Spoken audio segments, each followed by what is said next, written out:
Assalamualaikum teman-teman, kembali lagi di Sakti Menerangi episode kelima. Di episode kelima ini kami akan membahas mengenai pelaksanaan PKM di masa pandemi. Sebelumnya, perkenalkan saya Kalisa Kania dari Akuntansi Unair 2019.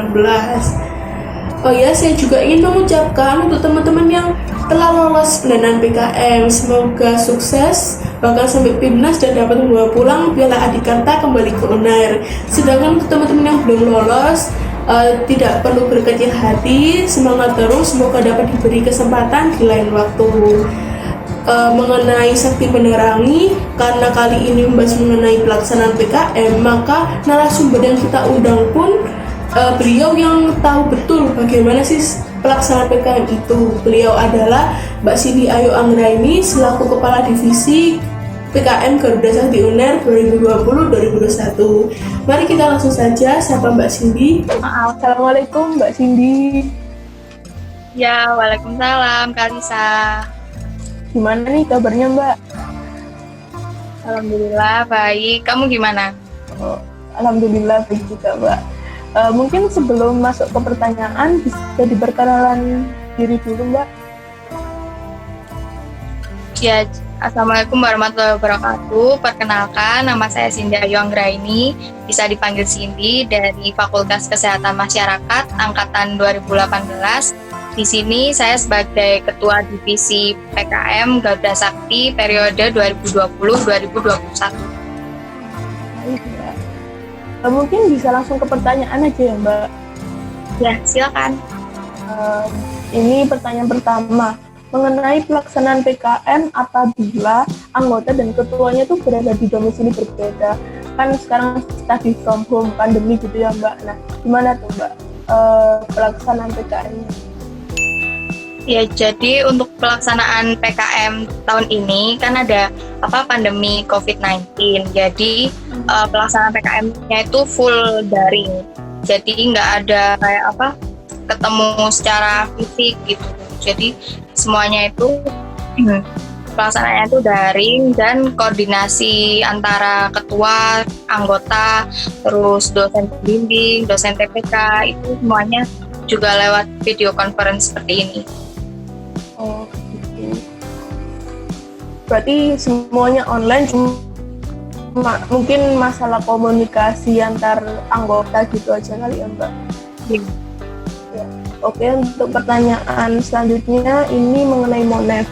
Apakah Monef itu dilakukan secara online?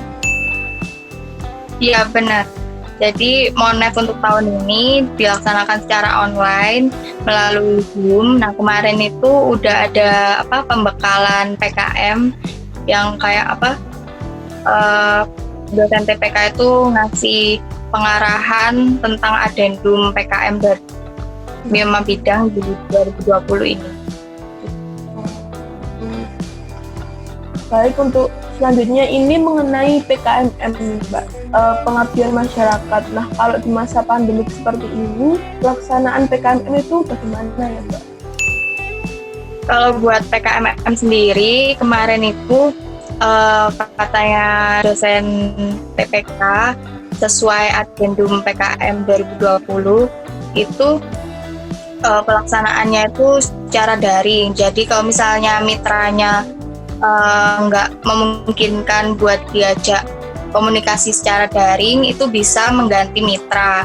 Namun nanti penerapan ilmunya atau kegiatannya itu tetap sama kayak di proposal, cuman bisa ganti mitra aja. Terus misalnya kamu punya kegiatan sosialisasi, jadi nanti sosialisasinya itu lewat Zoom kayak gini gitu. Jadi kalau misalnya langsung ke mitranya itu nggak boleh langsung turun ke lapangan, harus lewat daring kayak gini. Berarti bisa berganti mitra, terus juga komunikasi sama mitranya itu melalui daring gitu ya Mbak. Baik, untuk pertanyaan selanjutnya, ini mengenai langkah selanjutnya setelah pendanaan PKM di mana, serta apakah ada perbedaan karena saat ini dalam masa pandemi? Untuk pelaksanaan PKM sendiri kan udah jelas ya 100% berbeda dari tahun-tahun sebelumnya, karena tahun ini juga harus full daring. Terus habis itu setelah pendanaan seperti biasa tim PKM melaksanakan kegiatan yang udah disusun di proposalnya sendiri-sendiri. Terus habis itu mereka kayak yang PKMP itu kan aslinya harus penelitian, tapi tahun ini diganti menjadi narrative review atau membuat video edukatif itu. Terus kalau PKMK tetap membuat produk, terus nanti pemasarannya itu secara online juga, jadi bisa dipasarkan melalui pre-order atau online shop. Terus kalau untuk PKMN sendiri kayak tadi itu sosialisasi lewat daring, lewat Zoom gini. Terus untuk PKM KC itu membuat video. Terus untuk PKMT juga video.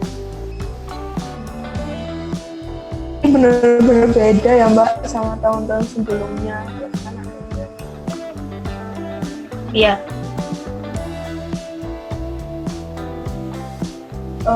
Untuk pertanyaan selanjutnya ini mengenai apabila ketua atau anggota kelompoknya itu sudah lulus. Nah, mekanisme penggantiannya itu bagaimana ya? Ya, kemarin ini banyak banget ketua atau anggota PKM-nya itu udah yudisium atau akan yudisium besok bulan September ini. Nah, terus kemarin itu sudah didata oleh badan PPK. Jadi mereka kayak mengumpulkan nama, NIM, terus dari prodi mana, nanti itu bakal diteruskan ke pihak kemahasiswaan untuk penggantian anggotanya.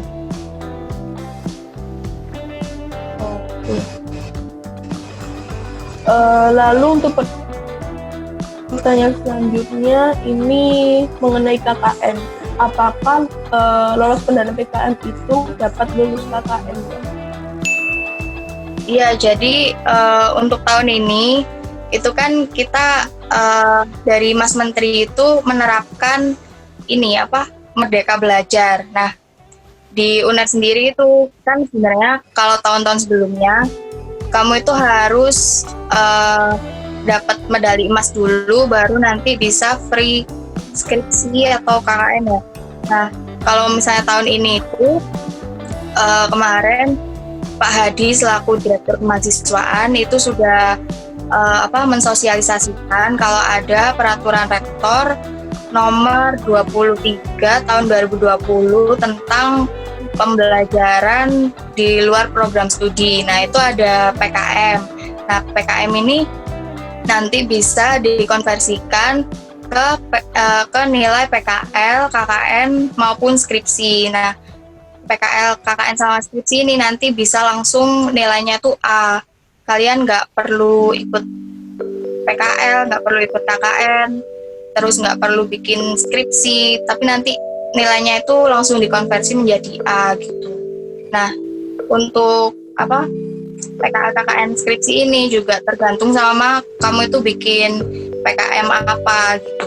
Kalau misalnya PKMK nanti kamu bisa free PKL, kalau PKMM free KKN. Terus untuk skripsi ini banyak. Kalau misalnya kamu bikin PKM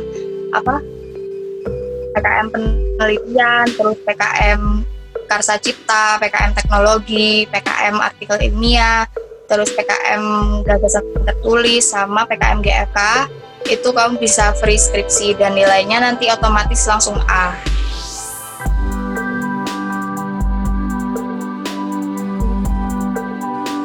Untuk pertanyaan selanjutnya, ini syarat PKKMB. Kan PKM itu menjadi salah satu syarat lulus PKKMB ya Mbak. Nah, apabila PKM-nya itu tidak lulus didanai, apakah itu sudah terhitung sebagai lulus PKKMB?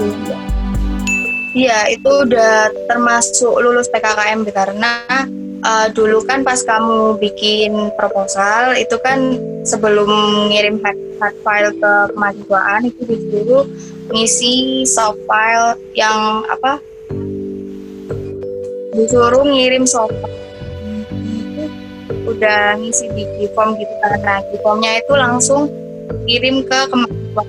Jadi yang bikin itu kemahasiswaan. Nah, jadi mereka itu kayak punya data-datanya siapa aja yang udah bikin PKM dan itu udah termasuk syarat lulus PKKM. Baik Mbak, itu tadi adalah pertanyaan terakhir, tapi mungkin dari Mbak Cindy sendiri ada kayak kata atau dua kata gitu Mbak untuk teman-teman supaya semangat dalam menjalani PKM-nya di masa pandemi saat ini. Ya, jadi pesan saya semangat buat teman-teman dan benefit PKM buat tahun ini tuh benar-benar banyak. Jangan sampai jangan sampai kehilangan kesempatan.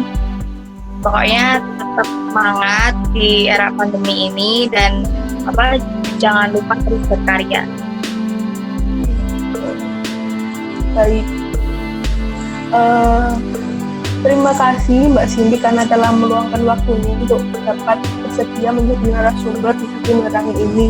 Semoga pertanyaan yang telah terjawab tadi sudah dapat terjawab dengan baik dan tidak meninggalkan penasaran lagi di benak teman-teman juga. Baik, mungkin untuk mengakhiri episode kali ini kita bisa akhiri dengan jargon dulu ya Mbak, jargon Garuda Sakti. Baik, saya yang memimpin, Unair, satu tekad, satu nyali, pasti juara.